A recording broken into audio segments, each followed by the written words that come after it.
going to Walmart.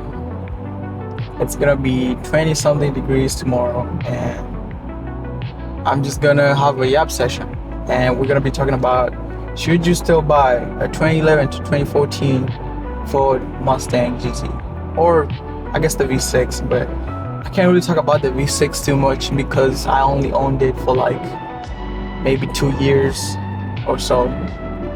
The V6 platform never gave me any issues. I had my little fun, and the car was fully bolt-on, loud exhaust obviously, and I never really had no issues with the car.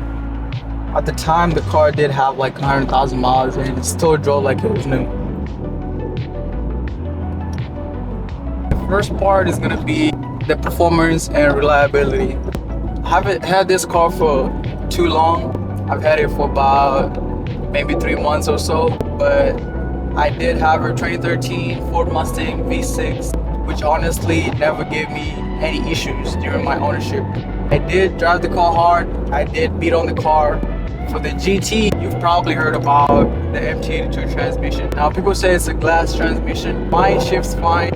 I do have high RPM gear lockout every time I'm shifting the car hard. But other than that, the transmission shifts smooth, downshift smooth. I don't really have any issues.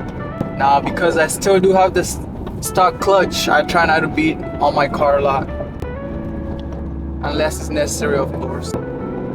Next thing we're going to talk about is the price. For how much these cars cost and how much you're getting back, you can find them for like 15 grand, 17 grand, 18 grand, and they make a lot of power if you have the right bolt-ons. Whether you want to boost it or not, for the value, I would say it's a very good deal. These cars don't need much to be able to keep up with like boosted cars. Obviously, you guys know what I'm talking about. I'm talking about the Hellcat boys. Okay, we're gonna talk about the mod potential and aftermarket support. Now, because these cars have been in the game for so long, there's just so much information. There's just so much support. The availability of parts, just because people have messed with these cars, they've done everything you can possibly think of doing to them. That's gonna work in your favor because the information is out there, the parts are there, and there's just like so much support. You can go the S197 or the S550. It would depend on like what your end goal is, what your budget is, and if you care about technology,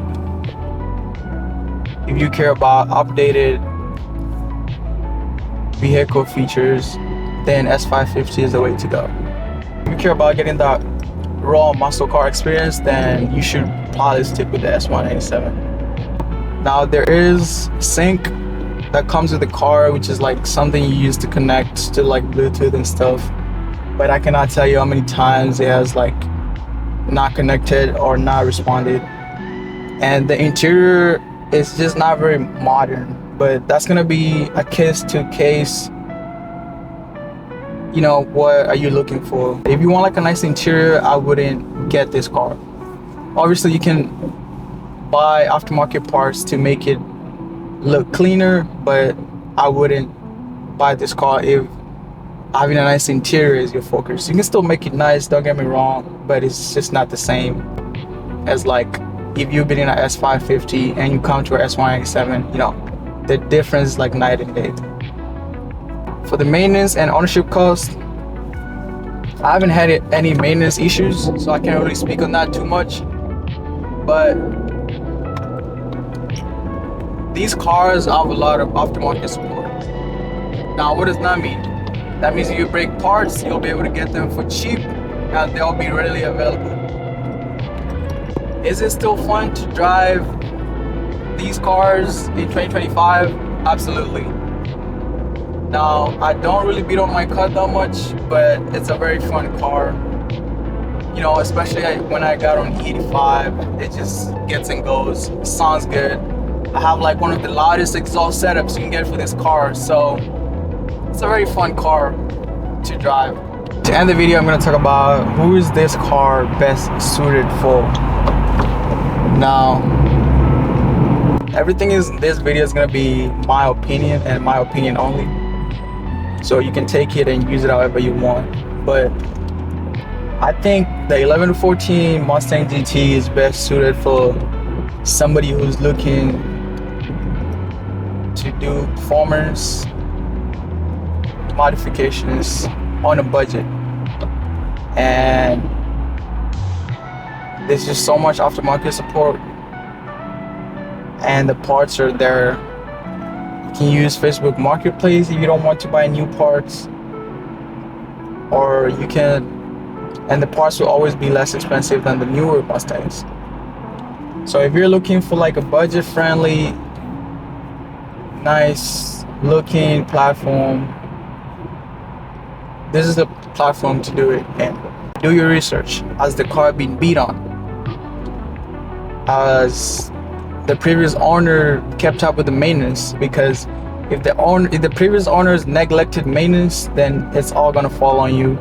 So you need to check for things like that. The car can take a beating, of course, but you still have to do your research. And if you're gonna go boost, make sure you get like oil pump, but you still have to do your research. And if you're gonna go boost, make sure you get like oil pump, gears and stuff like that, you know, all the goodies.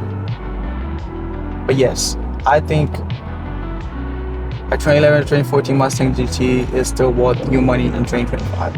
I got this car for like 18 grand, and the main reason I got this car is because I did not want to have no car payment, and also I wanted an S197, and I wanted a color that's not black, because all my cars are being black and it is a pain to keep clean, and every time it gets dirty, it just doesn't look good.